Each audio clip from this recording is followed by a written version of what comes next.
Skydor Network is proud to present Max Hawthorne's Monsters and Marine Mysteries. Known as the Prince of Paleofiction, Max is an American author, screenwriter, and avocational paleontologist, best known for his award-winning KRONOS Rising series of sci-fi thrillers. In addition to being a world record-holding angler, he is the author of the Amazon #1 cryptid research book, Monsters and Marine Mysteries. Join Max now as he continues his investigation into the unknown. Are monsters real? Let's find out. Greetings and felicitations. I'm Max Hawthorne, and tonight we're going to be talking about my novel, KRONOS Rising, the book that arguably breathed new life back into the marine terror genre. I've got three esteemed guests tonight, all accomplished fans.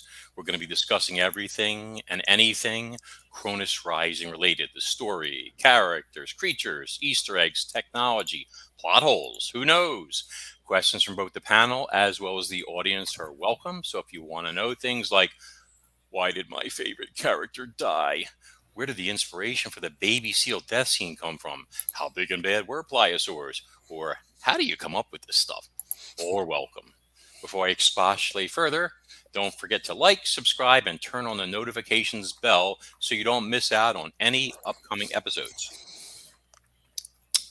Also, don't forget to share tonight's show with any friends and family members you think might be interested. Feel free to check out all of Skydor Entertainment's fantastic shows. Viewers can find us on Facebook, YouTube, Twitter, TikTok, and Instagram. Last, tonight's door prize will consist of a signed KRONOS Rising Sharks Are Just Bait bumper sticker. To enter, you must post the hashtag Monsters Are Real in the chat. All lowercase, please. That means hashtag MONSTERSAREREAL as shown.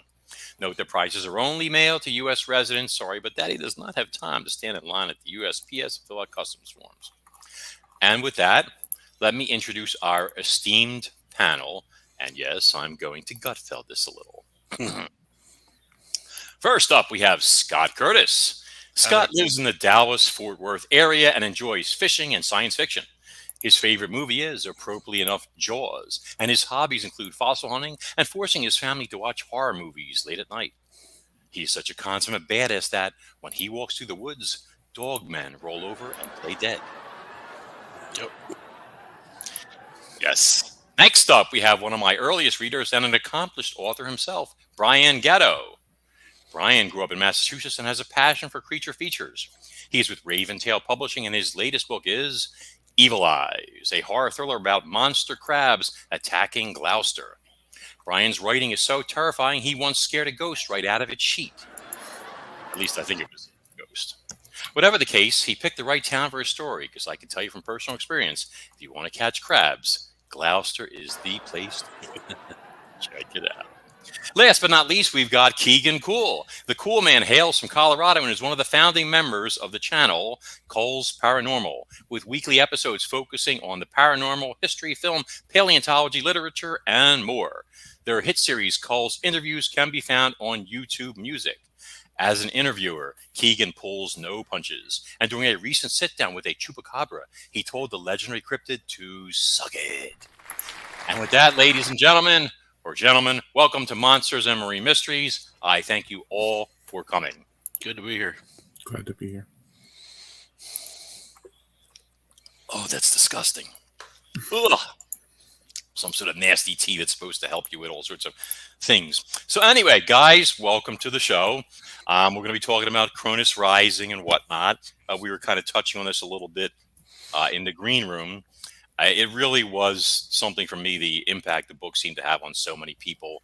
I mentioned, somebody who was over in Afghanistan, a soldier, and he was talking about how, reading the book helped keep, get him through the days and such. I had another person whose book was held together literally with duct tape. She showed it on Facebook. It had been read 100 and something times because people at her office kept borrowing the book to read it. Would have been better if they all bought a copy, but whatever the case may be, I felt so bad about it. I sent her a brand new signed copy just for the heck of it. So really good stuff. So anyway, who's got questions? Don't be shy. Go Oh, for it. Let me pin somebody out. Keegan. yeah. All right, I'll go in stack order. Oh, and it's awful. I think he's muted. Oh, we can't hear you.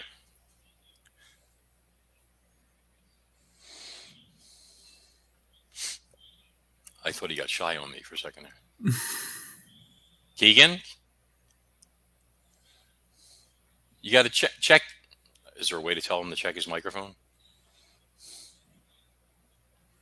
We're not hearing anything. All right, while you're working on that, I'm going to jump over to Brian. Okay, you're up, big guy. Alrighty. So the first question I have is,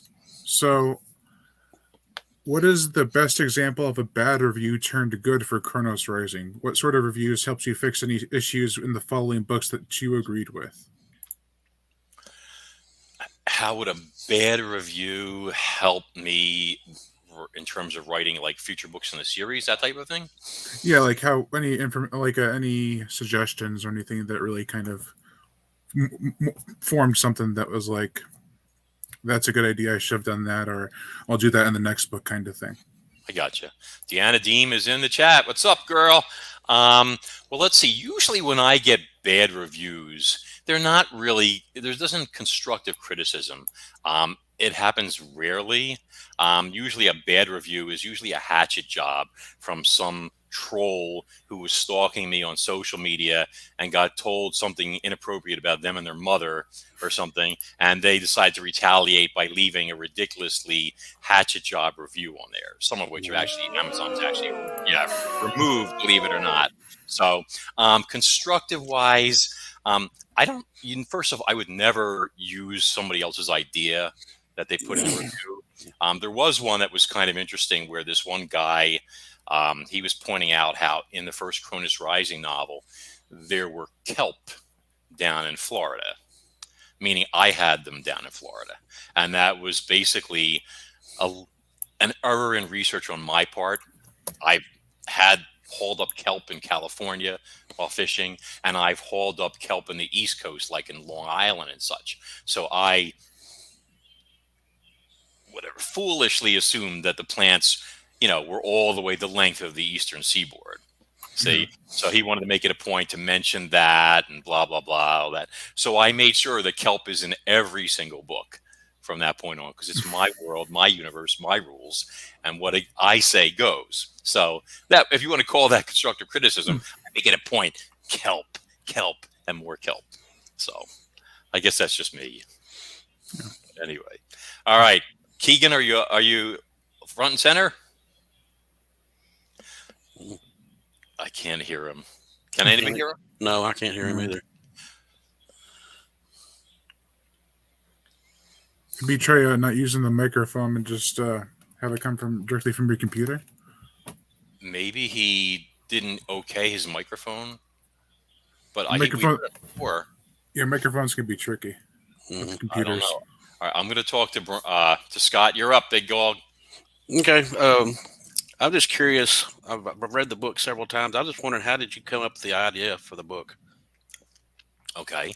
Well, I think the inspiration for using the Kronosaurus initially was a few books I had on prehistoric life. I don't remember the name of one, but I saw Kronosaurus in there.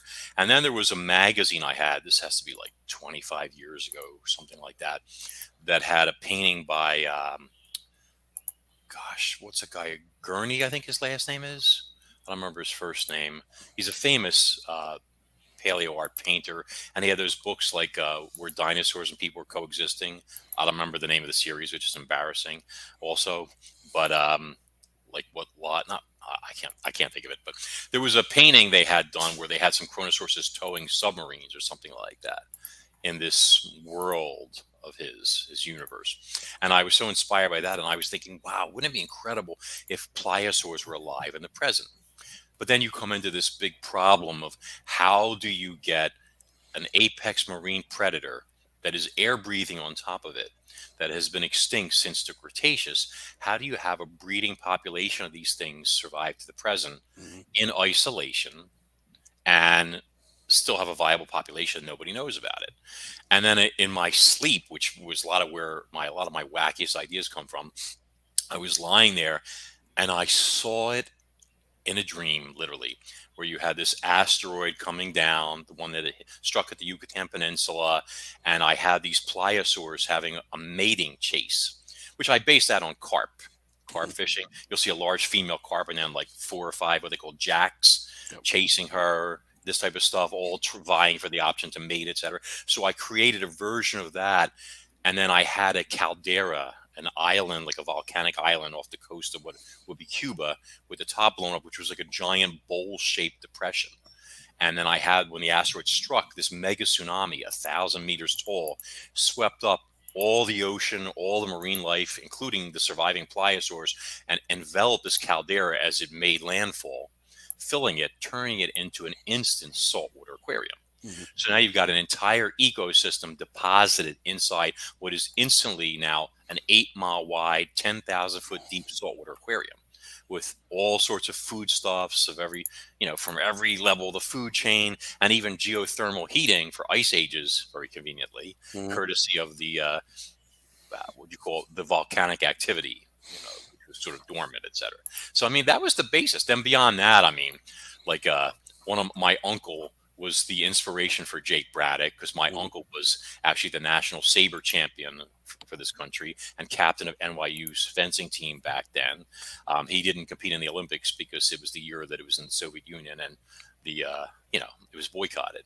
So he was sort of the inspiration for Jake. He's not like Jake.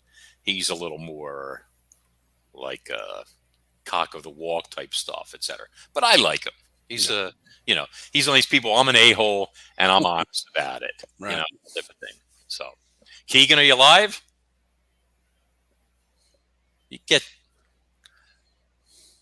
Dude, this is not me now. I'm not doing this. Okay, this is messed up. Like one of my favorite people. It shows that his mic is not active on his name there. Yeah. So, Dave, is there anything we can do for him? Godfather, can you hear me? He dialed out. Yeah, he can go ahead and unmute himself on his side. I'm talking to him in the private chat, seeing if we can get him. All right, so you guys are working on and then authorized. So when he's ready, just have him cut into the conversation so we know. Okay. All right. So what do we got here? Shaman Sundays shout out. Hey, what's going on, guys? Cold case. What's going on? All right. All right. So, Brian, you're back up to bat, big dog. Alrighty. So I recall when you watched my fan trailer for Alligator, you were mentioning a certain scene where a patrol boat skids over the reptile's back, inspired, in a way, a scene from KRONOS Rising. Were there any other similarities drawn from older monster movies that helped shape certain scenes in KRONOS Rising? If so, what was one of the more subtle nods? Okay. So when we're talking about Alligator, we're talking like the 1980 movie? Yes. And is that the one where it was like it sank a boat or something like that? No, so it came up from the sewers and was in the lake in New York. I forget what it's called. Okay. And the police drive a boat over the hump on the back of the alligator. Well, that definitely was an inspiration for the movie. I would think that the scene where I had the pliosaur outside of Harcourt Marina and it trashed all the boats in that area, like Pac-Man destroying vessel after vessel after vessel and leaving havoc in its wake, pun intended. Yeah. Okay. It was probably inspired by Alligator. I mean, there's been other movies and such that have done that. But Alligator scared the crap out of me when I was a kid. The scene with the kids in the pool. Yeah, that was the worst one, honestly. But that one and the one in Jaws 3 where the guy's getting eaten and he's inside the mouth of the shark. Both of those had a lot of impact, I felt. But I'm trying to think if there's any other movie. I mean, there's a chapter in KRONOS Rising, which is that whole chapter where the pliosaur drifts into the marina after eating the great white shark, and then it wakes up or whatever, and then it realizes it's trapped by the pilings, and it goes apeshit, and it starts destroying everything in its path. That was a writing lesson for me because usually when I write a scene or a chapter, I map it out ahead of time.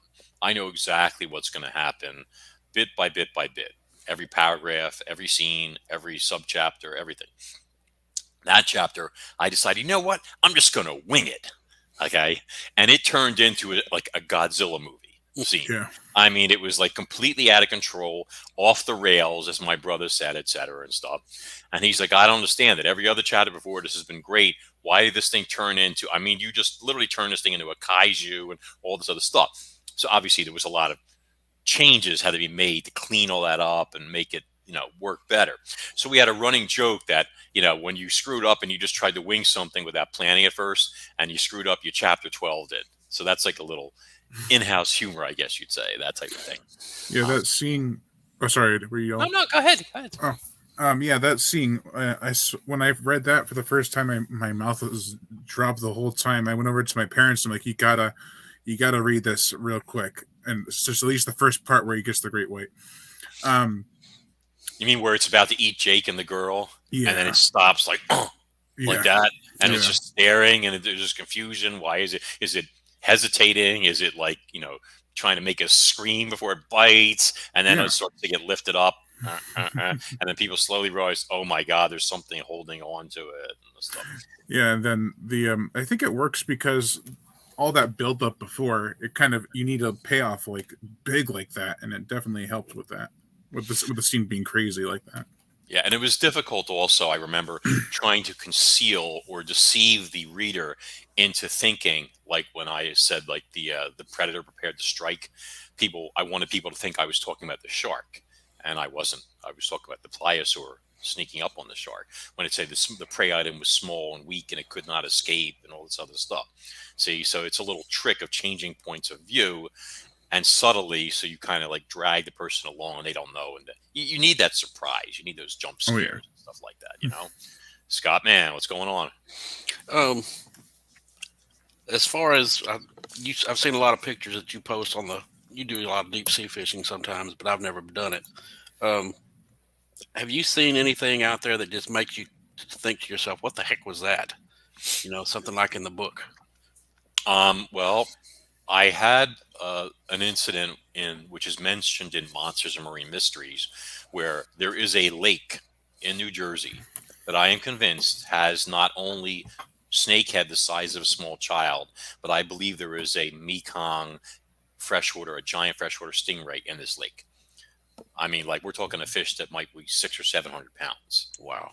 And I've been meaning to go back and try and fish for it. It's been years, so I don't know if it would still be alive or if it died on the bottom of old age and rotted and stuff. But I'm 99% sure that that's what's in there, because we had a 6-foot spread with this oscillating water 6 feet apart that we thought were two huge fish swimming together, and it was constantly moving. Like it didn't move like two fish together. If they made a turn, they would go like this. It would turn like this, which suggested that it was all part of the same creature. Right.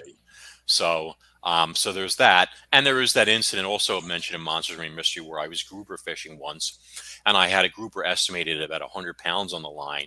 And then something, when it made a run to try and get away, something took it. It was just like I was fighting this fish, and it was like a test of strength. And all of a sudden, like I got like pulled and smashed into the poling platform, yanked sideways, almost went over the side, was holding on for dear life. The rod touched the gunnels, snapped in half. It screamed off 100 yards of 500-pound steel test leader, and then hit 400-pound test mono and snapped it like nothing. Wow. It was like a rifle shot going off. Now, 400-pound test mono. I mean, so it shows you how much drag this lunatic had on his Senator reels, which he had adjusted the drag into inhuman proportions. Mm-hmm. So a normal person could not hold on to this rod. And I'm not trying to say like, oh, I'm Superman, but I mean, I'm a pretty strong guy, and I was holding on for dear life. But something took that grouper, and then when it broke off, the water boiled up. Like, if you ever gone bass fishing with bobbers, and you'll see like the water will start to boil as a big bass is charging up from the bottom. And that boil might be a foot, 2 feet across. Well, this boil was 13 feet in diameter. Wow. So I mean, and then he was gone, and we were like, and the guide goes, "What the hell was that?" And I was like, "You're asking me? You work here."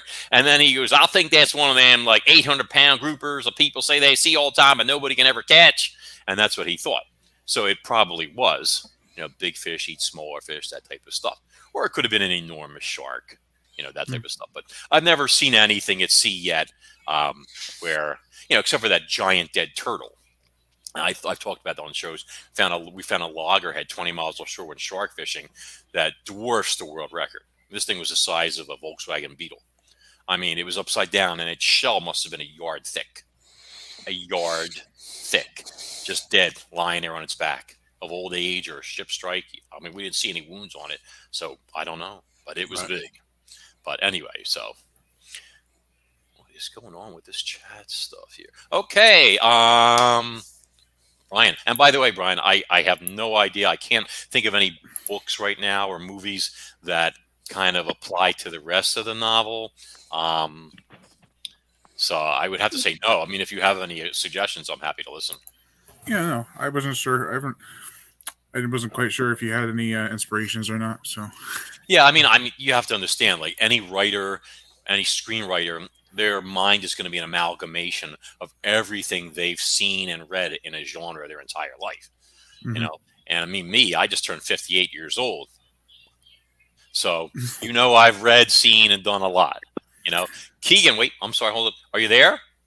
I think I'm here. Can you hear me? Hold on, dude. I had to get off my Yes? No, just my computer apparently.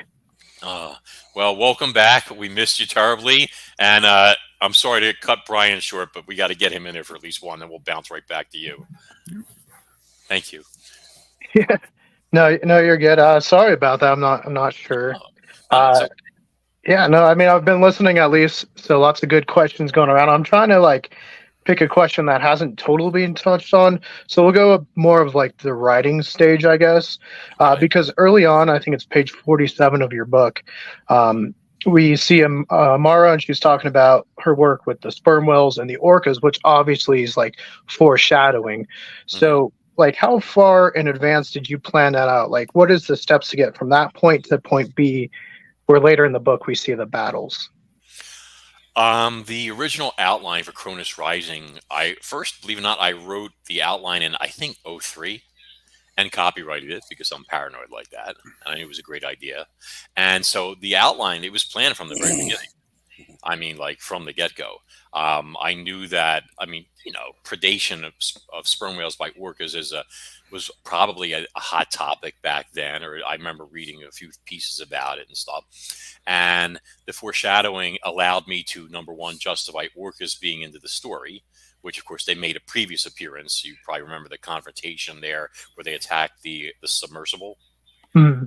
Yeah, so that was in there. And also mentioning sperm whales. So now we know we have killer whales in the area. We have sperm whales in the area, that type of thing. And, this gives you a little glimpse into Amara's character as well, because she's a little glum when it comes to the topic. She doesn't like seeing her whales killing each other and that type of stuff.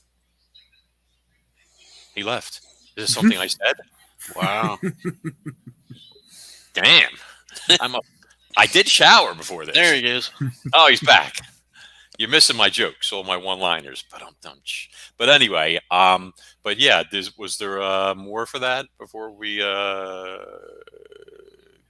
up 2 notches? Well, I mean, it kind of ties in with another one as far as the ending, because did you have a different ending for the Kronosaur or for the people towards the end of the book? Because we do see, like I said, the orcas pretty close. I think the last 20 pages against the Kronosaur. So did we have a different ending in mind, or was that always going to be your ending? Oh no, that was always planned out. The idea was that you have these 3 or 4 different pods of orcas in the area, and they've all realized that this creature, they have something on their hands or their paddles that they've never seen before that is deadly, dangerous, a serious threat to them, their offspring, their dominance of the sea, everything like that, and they need to deal with it. So they get together and form a super pod and then go after this creature. And I wanted to explore in the scene like anybody who knows anything about killer whales, and I'm sure you guys will probably all agree with me, is that orcas specialize, they evolved to prey on whales, the great whales in particular. And there are videos out there of them grabbing the flukes of, gosh, finback whales, multiple times their size, and even full-grown blue whales now. And Junebug, I will get to you in a second. So what they do is they want to bludgeon their prey into submission. They want to bludgeon it. They want to suffocate it. They want to immobilize it. So what they'll do is a huge bull will grab a whale by its flukes, and he will stop it dead in the water. He will backpedal with his flukes and use all his power and hold it there. And while he's doing that, other members of the troop, the pod, are smashing into it, tearing at its genitals, ripping at its pectorals, things like that. They just wear them down. If they're air breathers, push them underwater, that type of stuff. That's what they do. It's a proven technique, and it works time and time again. And the same thing would, of course, work on a giant shark, megalodon, chubutensis, whatever you want to call it. Even worse, because the poor shark, once it gets immobilized, is now going to suffocate. It can't get oxygen to its gills. So it doesn't matter that it's to the surface. It's just going to be like, and get ripped to pieces. So all that stuff had to be taken into account. But with a pliosaur, you're dealing with something with four-wheel drive. See, you've got four different modes of locomotion there, or propulsion units, let's say, that would all have to be immobilized, not just one tail. See, so that was something different for the orcas that they had to face. And I like that moment when they were coming after it and pecking at it and stuff, trying to see what it was, what it could do, where it just did a backstroke and stopped dead in the water, and they all sailed past it, and they came within range of its jaws. And then they panicked a little bit because they were like, they're used to playing it safe. You stay away from the business end, meaning the teeth. You attack the enemy from below, from behind, etc., where it can't do anything. I mean, just last week, while driving my daughter to school, I watched a huge red-tailed hawk get his ass kicked by 2 or 3 crows that were less than half his size. And he could not do anything because they would just fly up, bite him in the ass, slash him from the back, whatever and stuff. He can't turn around. They're more maneuverable. And all he had to finally went into a tree to hide. So that was, but that was all like, yeah. So, I mean, that battle, that whole thing. But if you notice, ultimately, the orcas lost. See, they took heavy losses. Yes, they did damage. They turned this thing into a, like a, I don't know what you call it, a battered berserk maniac, let's say. But they did, they suffered the most. Let's see what we got here. Junebug Films. What's the best way you come up with character names? Let's see. Well, let's see. Jake Braddock was inspired by my uncle, as I mentioned earlier. But his last name is actually based on Jim Braddock, whom my father got to meet when he was in high school in the boxing program. We're talking like 1944, maybe 45, something like that. And Jim Braddock, the former boxing champ, Cinderella Man, was there doing a talk about his fight with Joe Louis. And my dad was sitting right next to him in the audience, and he was like, and they had a little chat or whatever and stuff like that. So it was a little homage to a former champion. So I try and make my characters' names come up with fitting names, cool names. Sometimes the meaning of their name, the actual translation, has some hidden meaning, which is an Easter egg if you look for it. Brian, you're up. Alrighty, so if a movie adaptation were to come of KRONOS Rising, would you push for a darker, bloodier R rating or a more appropriate for the general audience PG-13? I think that wouldn't be up to me, honestly. Yeah.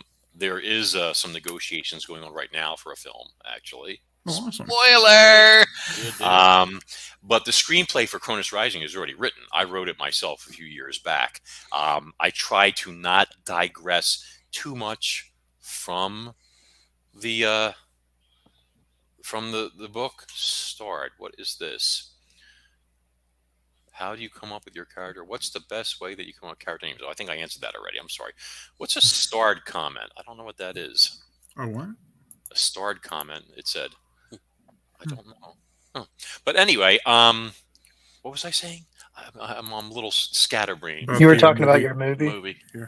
Oh, no. Oh, the script. So the problem is that you're trying to boil down a story that is 193,000 words. Honestly, if the printers and stuff, if they hadn't formatted it and cropped the margins thin, shrank the text and everything like that, that book would be 800 pages long. Yeah. Easily 800 pages long. Okay. But we managed to get it to like a little under 600 or something like that, you know? So compiling all that into a 2-hour movie is no mean feat. You know, you have to take sometimes scenes and you have to take the best parts of certain scenes and compile them together. I changed the opening to make it much more, get a lot more punch, let's say, and stuff. You know, you got to shake the people up from the get-go. You know, yeah, but you want to try and stay true to what people love the most about the novel, so they still feel like they don't walk out of saying, "Oh, the book was so much better." You know, you want people to be like, you know, it was took away from the book a little, but by and large, it was, you know, true, and wow, you know, and that's what you want. And I think that's what we've done. Yeah, I saw on the Amazon, I was like, I don't remember when the last time I looked at KRONOS Rising before this, but it was at like 500 ratings and reviews compiled together. I went on recently, and like, it's over 1,000 or 1,100. I'm like, oh my gosh, this thing shot up. Yes. So that's always so awesome to see for books, and especially because usually when I notice that when authors or books get over 1,000, they get movie options. You know? Really? Huh. Yeah, I've noticed that a lot with books. Like usually the ones that are around 800 or more will get auctioned for a movie. I had an offer for The Sleigh Yeah. last fall, but I turned it down. Hmm. So yes, I was not happy with their terms. Curtis, man, you're up, and then we're going right back to you, cool man. One of the things I really liked in that book, in your KRONOS Rising first book, is the mini subs. And I'm just curious, how did you come up? Is that an original idea, or is there actually a prototype that you've seen kind of similar to that, or is that just fly by night popped in your head? So let's do this first. Godfather, can you pull up the submersible, please?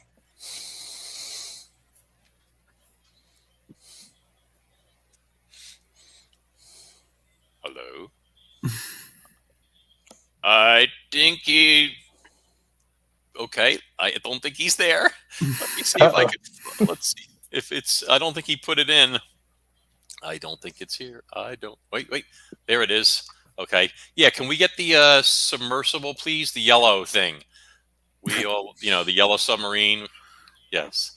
Can we pull that up? There it is. There we go. Okay. Let's leave that up for a minute. Okay. So this is what Scott was talking about. This is the Euryptera 2. There are 2 of these in the novel. These in the book, these are Kevlar armored, let's call them, I don't call them attack craft necessarily, but they were designed by their inventor to incapacitate and capture large life forms. In this case, originally he had intended these to capture live giant squid to sell to aquariums for an outrageous amount of money. They have impeller drives that lets them move fast and silently. You can see the arms folded under like a praying mantis right now. These very powerful actuators that could tear a door off of a bank vault effectively. Those ports they fire compressed air harpoons. And then there was one of my favorite original touches, which is underneath there's an electrified harpoon with a cable attached to it as well to help subdue things. In terms of inspiration, I would imagine that the Seaview submarine from the old Voyage to the Bottom of the Sea probably had a little bit of that. That and the Cylon Raiders from Battlestar Galactica, you know, that type of thing. But I mean, when I first came up with it, now we're going back to 2004 once again, though the idea was it was supposed to be something like a manta ray. You know, something that had that ray-like shape and all this other stuff. So I remember when I first was sending out writing samples to different publishers and agents, stuff like that, you know, the scene I sent them was the scene with the submersible in there and with Von Freeling in there, that part, and using the electrical harpoon and all that jazz. So that's the part that actually went out to a bunch of different places and stuff. I liked it. It was a really cool action-packed scene. I don't do any spoilers for people that haven't read KRONOS Rising yet or anything like that. But, you know, that's where that came from. So there's no prototype that I've ever seen or anything like that, you know, that type of thing. But, you know, that's the basic design. I did a sketch on it, gave it to the artist, and he based it on that. In fact, oh my gosh, I saw that sketch in my drawer somewhere. No, I don't know where it is, but here, this I did find. Oh, there it is. Look at that. This is an ancient sketch. Oh wait, you gotta. Godfather, can we lose that? Yeah, because otherwise this won't show it all. So this was the original sketch for it, which is what he based that design on. And then I also gave him an idea of what the side view would be to show the two people in there, because it's a two-person vehicle, one right in front of the other, that type of thing. That's a cool idea. Thank you. Well, you try and come up with original stuff. There's so many knockoffs out there for everything in this world. You want to try and be original if you can. Yep. Keegan, you are up, big dog. All right. So while reading this, because I think everybody loves Easter eggs, so about page 293 or so, we find a ship called the Aquaholic, and I just want to know the backstory between that one, or behind that one.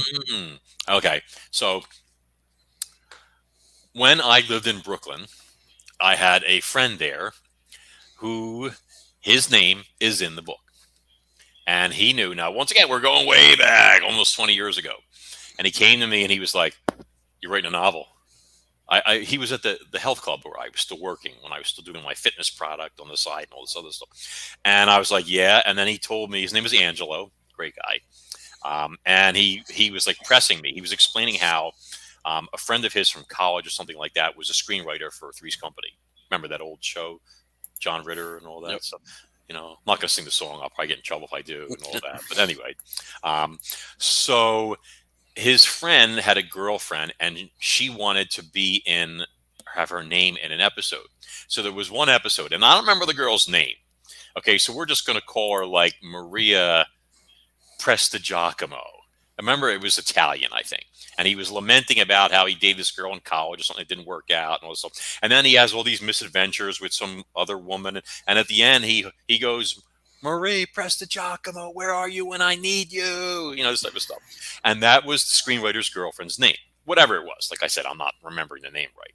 But according to Angelo, that's how her name ended up being permanently inscribed in television or whatever. So he wanted it into this book. And he was on me like white on rice about it. And I was like, first off, I said, if I do that, you're going to have to sign a waiver for me, because I'll sign whatever you want. So I had to send him this thing. It was like this big, all this disclaimers, whatever, release and all that stuff. And I said, the only part I got available, you can't be a main character. And he goes, no, something minor like that. I said, all right, I got a scene coming up where there's this guy and he's on a sailboat and he's dead. He's already been eaten by the monster. Half of him is gone. Oh, that's an homage to Jaws. He'd been bitten in half below the waist, where there was nothing from this guy from the waist down. Okay. Although it was also horrible and disgusting. So I said, he's like dead. They find him holding on to the captain's wheel. He was climbing out of the water and the monster bit the bottom half. He goes, "I'll take it." And I'm like, "Are you sure?" He goes, "Yeah." He goes, "Can I name the boat too?" And I said, "Why?" He goes, "Because I have my own boat and it's also a sailboat." I don't know if it was a sailboat, but he had his own boat. He goes, "And I want to put that name in there too." And I was like, "What's the name of it?" And he said, "The Aquaholic." And I went, "I like it." So let it be written. So let it be done. So I Ramseyed it. Okay. And boom. And there you go. So he's his name, and he's also a real estate guy. See? So, that was all meant to be, but that's the only real life person that's ever been in any of my books or anything like that. I don't normally do that. And I was pressured, believe me. So every day come in my office. "Did you think about it? Did you think about it?" I'm like, all right, fine. So who's next? Who did we just go with? Keegan? Yeah, I was last. Brian, you're up. All right, I got one more question on here. Don't have to start coming up with them off the top of my head. Hold on a second. 1 second. I'm sorry. Hold on. I got a slew of stuff here. I'm supposed to be checking comments, and I didn't. Okay, if I could afford the rights, I would love to help the movies of this guy's books, because my goal is to be a studio head. Thank you, Junebug. That's very nice of you. When writing the book, who did you see in your mind as Braddock as far as an actor goes? Clint Eastwood's son. I think his name is Scott. Yep. Yeah, he'd be an excellent choice. Scott Eastwood. Yeah. And or who else? That guy that used to... There was one that was in the... Agents of S.H.I.E.L.D. He was the villain. I can't remember his name right now. Black hair, tall guy, angular features. My wife hates him because he was a bad guy on S.H.I.E.L.D. he was a traitor and stuff. I can't remember his name. And she's like, he better not get the part. And I'm like, but I can't think of that right now. Turn it into an epic, make it a 3-hour movie with an overture and intermission. Ooh. You're welcome to also say who you thought of for the other characters as far as actors go. I don't know if we're going to have time for that. I actually sent my agent a list. She had asked for a list of people for a bunch of characters for that, but I do not remember their names off the top of my head. So, but thank you, Junebug. I'm sorry, Brian. Go for it. All right, so this is kind of a humorous question. It was the only other one I could think of at the moment. So in the book, when Amara Takagi has been going over the data based on the information they possess as to what the creatures attacking their waters, she falls asleep and starts snoring aggressively. Is that trait based off of someone you know, or an instance where that scenario happened to you, walking in on someone snoring? No, I just thought that she is this beauteous, brilliant, albeit damaged woman. She's an incredible intellect, an incredible personality, and such an admirable character. And hot. I mean, I had one guy read the book and he was like, "Oh my God," he goes, "I could see her in my head, dude, and she was hot." And I'm like, "All right, take it easy. All right, she's not a real person." But so I thought it would be really something to juxtaposition her, throw a little incongruity in there where she was making sounds like a warthog or something like that while she was sleeping, especially for Jake, who's starting, even though he doesn't realize it, to have romantic interest in her. So, if you picture this beautiful, elegant creature and she's lying there going, and you'd be like, Jesus Christ. And then he's got to be thinking, I'm going to be living with that in the back of his head, like it's kind of like it throws you for a loop, which was the intention. Very good question. Scott Man, what's up? That's why they make earplugs. Oh my God. Just to piggyback off another question that was earlier, if you had the choice, who would you think would play Amara? Well, Gemma Chan was an ideal choice for one option, and then there was that other girl, Olivia Munn. No, she was in the Wolverine recently. She's Japanese also. I can't remember her name.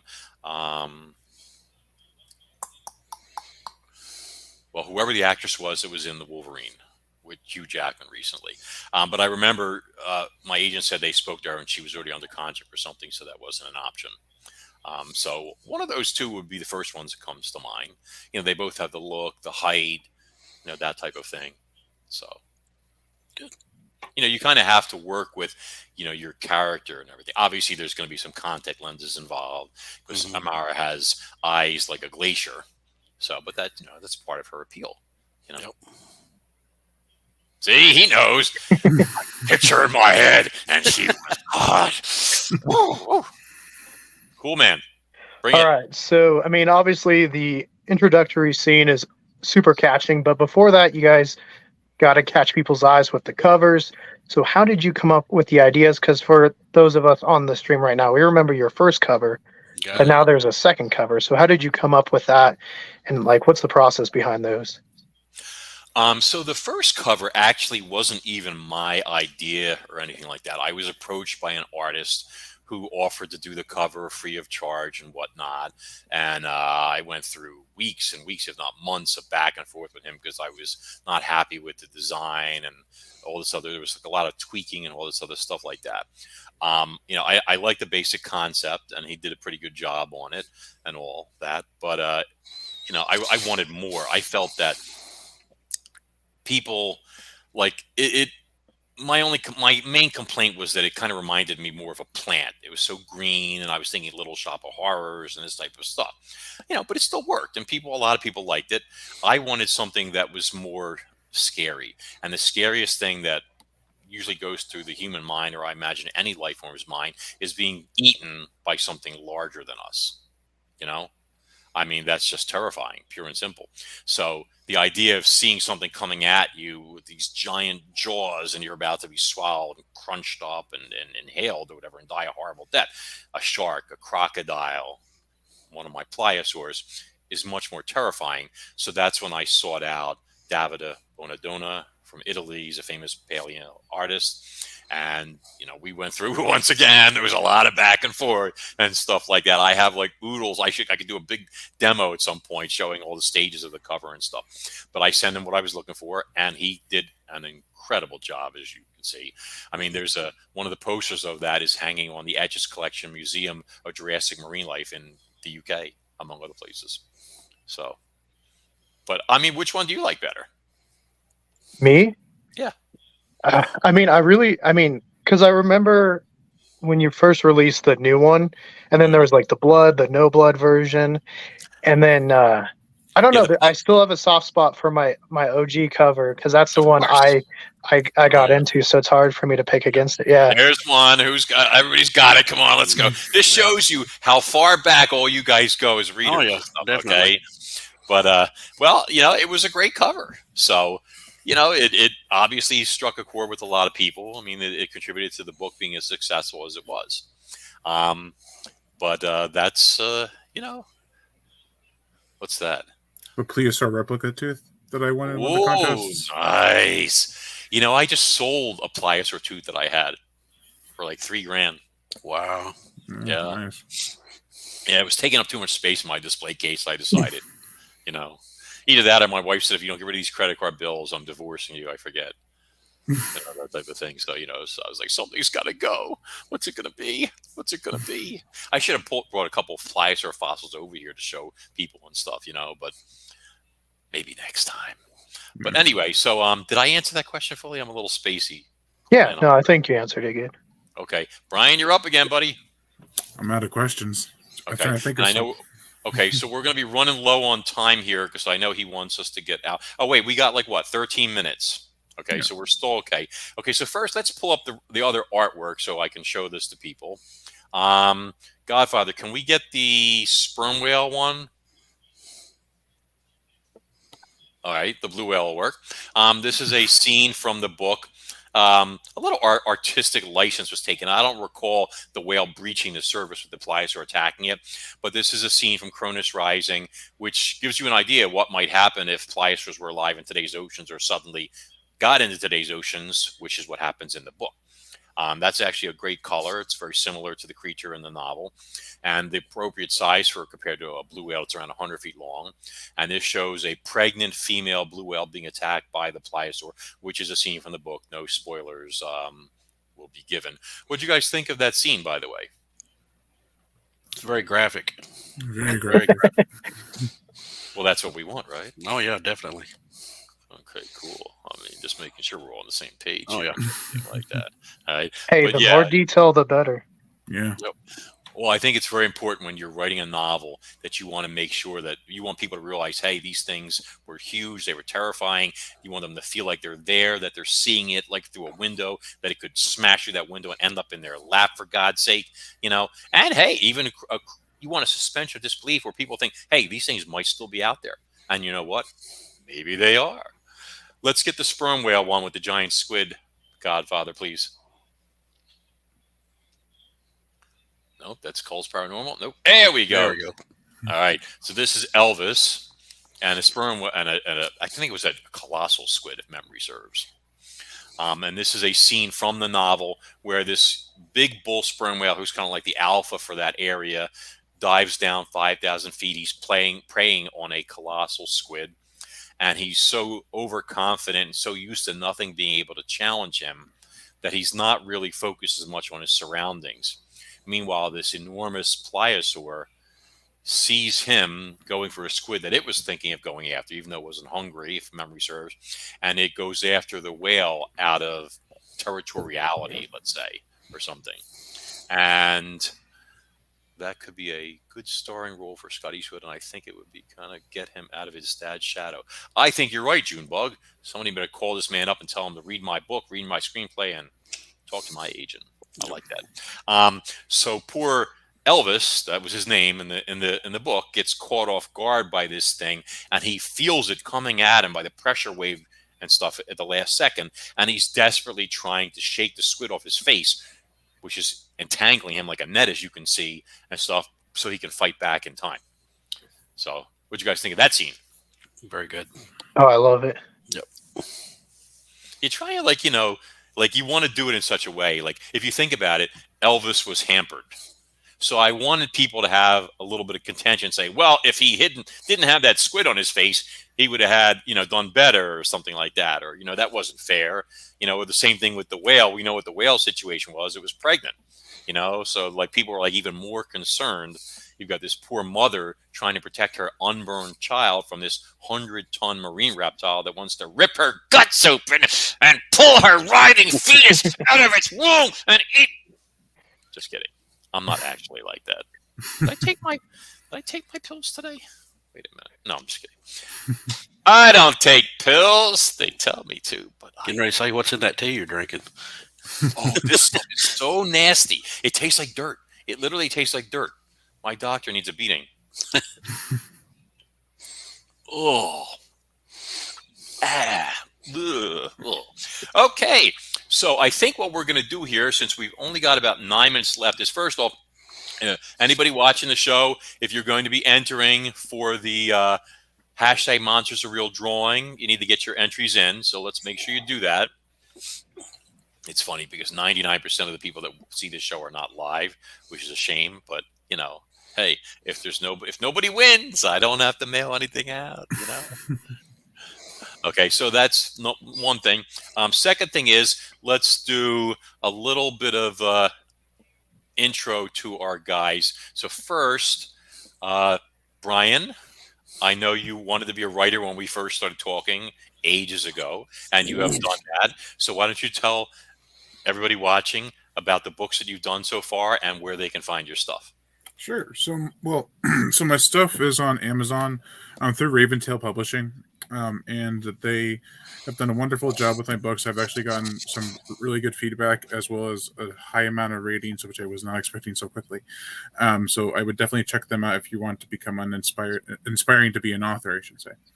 And they find you by name or by title? By Brian Gatto, BrianGattl. Cool. As it's spelled on the screen, I should say. Yes.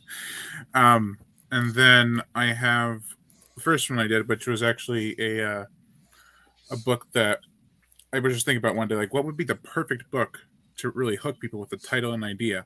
Mm-hmm. And we were driving down the road. I'm like looking at trees. I'm like, Limbs is a cool name. And I thought around it like lumberjacks and trees, and like I'm trying to combine all this stuff. Mm-hmm. And so I decided to write that one first, and it got the first one that was published. And then I had 3 more published after that. And I have a 5th one coming out, as well as a 6th one I'm currently writing. Awesome. Cool. A productive writer. That is the name of the game. Too much stuff. I'm always so busy. Well, let's hear. Tell them about your show. Sure. I'm on the Horror Shark. I do movie reviews, unboxings, trailer reactions, a whole bunch of stuff. I love to do creature stuff, action, horror. I know it's called the Horror Shark, but I like to be a little versatile and try to do multiple things. Definitely. I love comments. I love feedback. I love all my supporters and people who don't support, because even if you dislike the video, it's still an interaction that helps the channel. Well, if you need a cover blurb in the future, an endorsement, you just hit me up and we'll take care of that. Oh yeah, I appreciate it. Sure. And Junebug said, well, Brian, I would love to make your books in the movies, and anybody who wants to be an author, I want to help them make their movies, bring the magic of the movies. And I'll skip that because I'm not supposed to say stuff like that on the air. I seriously want to get back to actual story. All right.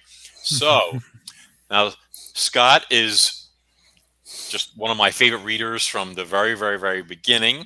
And I know you don't do stuff like Keegan and Brian do in terms of like writing and podcasting and stuff like that. So if you want to tell us a little about yourself or give a shout out to your lovely wife or kids or grandkids, dude, it's all yours. Well, I'm probably going to credit my sister for getting me involved. She took me to see Jaws when it first came out in '75. Mm-hmm. And I was like 7 years old. And we didn't grow up 10. 10. Wow. Well, we grew up in Oklahoma. There wasn't any ocean around, but we had this huge lake, Lake Eufaula. I went and saw that. It scared the bejesus out of me. And, 7 years old, you don't know the difference between fresh and salt water. Mm-hmm. I didn't swim for a year. I couldn't do it. But, I didn't bathe for a year. Really? Oh, it's worse than I did.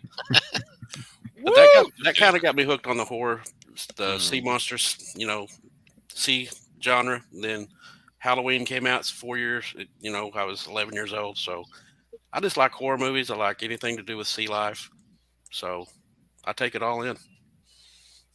That's what she said. Oh, I'm gonna get in trouble for that one. Where's the sound? I know it. Well, there you have it. Cool, man. Bring it. I mean, you guys can find me on YouTube. It seems like my latest JFK video might have dug too deep because I've been having lots of technical difficulties today. But all jokes aside, no, I mean, we do a lot of things. We started with paranormal, and then we started branching out outside of paranormal thanks to Max and his book KRONOS Rising, and just digging into some of our other interests, be it paleontology, history, to the point where we're actually working on some independent films with actors right now. So, but yeah, we're on YouTube and YouTube Music. Godfather, can we get the Cole's Paranormal logo up for them real quick?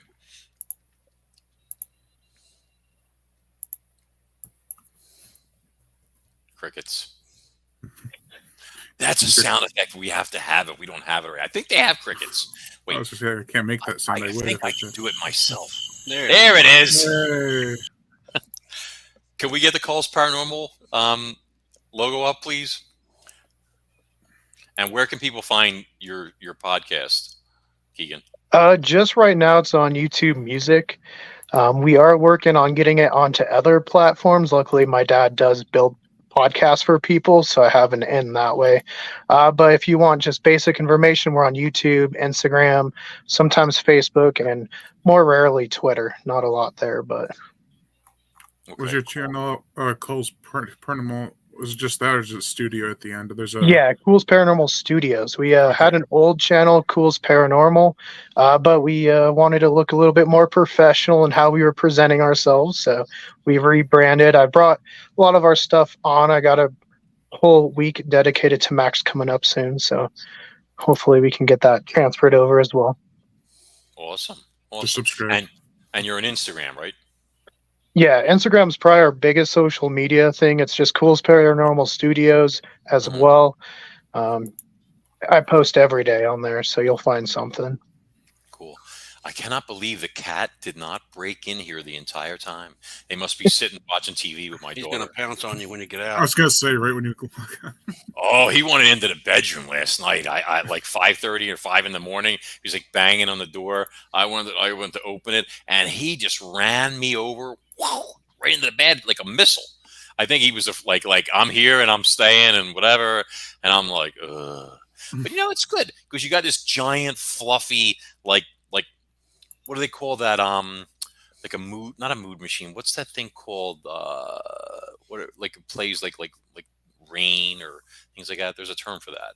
Like sound effects that make you like Mood music or Yeah. Oh, what is that called? My buddy just made an album like that. you think. See, this is what happens when you don't get enough sleep and you can't think of these things. There's a term for that type of stuff. White noise. white noise. That's what I'm looking for. Yeah. So purring is a powerful white noise, and it's coming from a white cat. So you've got white fluff and white purring, white noise. You just have to watch out for the claws when he has a bad dream and stuff like that. But anyway, but it's great. All right, we're running out of time here. Got to cut down the clock. Do we have anybody? Deanna Dean, Jaws scared a bunch of folks in the water. Sasquatch, called Sasquatch. Hashtag monsters are real. Any last minute entries? Is there anybody out there? Okay. All right, roll it out. Let's do it, Godfather. If there's anybody.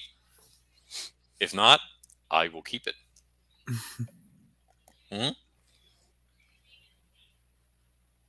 Okay. So much for that. I'm going to close out the show then. I want to thank you guys for all coming on. Brian, I am insanely proud of you. You're like my Padawan almost. I'm so happy for you. You keep up the great work. Scott, one of my favorite all-time readers. I mean, you've been there since the beginning. Great family man, great sense of humor, and thank you for always being in my corner. Always. Oh, and Scott has a great group, by the way, on Facebook, people, called KRONOS Rising, Blood in the Water. So if you want to check it out, they got some great sea monster stuff on there, all sorts of stuff. I post stuff all the time. And Keegan, the cool man, one of the first people that ever interviewed me, as did Brian, actually, now that I think about it, way back when. I can't thank you enough. Once again, first class, start to finish. Great guy, great sense of humor. I wish you all the best in everything. So, No, thank you, Max. In a weird way, you got me back into reading. It took a while, and then Amazon recommended you. Pulled up KRONOS Rising, ordered it, and I read every day now. well, that makes even better then. See, I've actually done something good today. So, all right, well, we're going to close out the show then. It is exactly 8:45. I know we got another show coming up after mine. Gentlemen, thank you so much. If you guys want to hang in the green room for a second, if you have any questions or comments, we can talk privately as soon as the Godfather lets us know. And with that note, everybody else out there, look forward to seeing you guys next week. Same Max time, same Max channel.